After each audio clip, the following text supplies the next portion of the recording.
સિહોરી 108ના કર્મચારીની પ્રામાણિકતાને લાખ અભિનંદન। પ્રાપ્ત વિગત અનુસાર કાંકરેજ તાલુકાના મુખ્ય મથક સિહોરી ખાતે આવેલ સરકારી હોસ્પિટલમાં 24 કલાક ખડેપગે સેવા આપનાર 108 ટીમનો કિસ્સો બિરદાવવા લાયક તો ખરો, પણ સાથોસાથ અભિનંદનને પાત્ર પણ છે। ગુજરાત સરકાર અને EMRI ગ્રીન હેલ્થ સર્વિસ 108 જે ગુજરાતભરમાં મોખરે છે અને કોઈપણ કટોકટીની પળોમાં 24 કલાક ખડેપગે તૈયાર હોય છે અને દરરોજ મનુષ્યની જિંદગીઓ બચાવે છે અને તેની સાથે પ્રામાણિકતાનું પણ ઉત્તમ ઉદાહરણ જોવા મળે છે।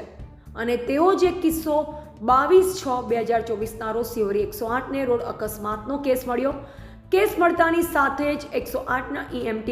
સંદીપ બારોટ અને પાયલોટ વનરાજસિંહ ડાભી ઇમરજન્સી સેવા સાથે ઘટના સ્થળે પહોંચી ગયા અને ઇજાગ્રસ્ત દર્દી કનુભાઈ ઠાકોર ઉંમર આશરે 35 વર્ષ રહે ભીલડીવાળાને સારવાર દરમિયાન તપાસતા માલુમ પડ્યું હતું કે તેમને પગે અને માથાના ભાગે ગંભીર ઇજા થઈ છે, જેમની સાથે કોઈ નહોતું અને તાત્કાલિક અસરથી જરૂરી સ્ટ્રેચર વડે એમ્બ્યુલન્સમાં લઈ જરૂરી સારવાર આપી વધુ સારવાર અર્થે સિહોરી રેફરલ હોસ્પિટલમાં ખસેડાયા। તેમની પાસે રહેલ અંદાજિત રોકડ રકમ ₹1,18,000, મોબાઈલ ફોનની કિંમત અંદાજિત 10,000 એમ મળી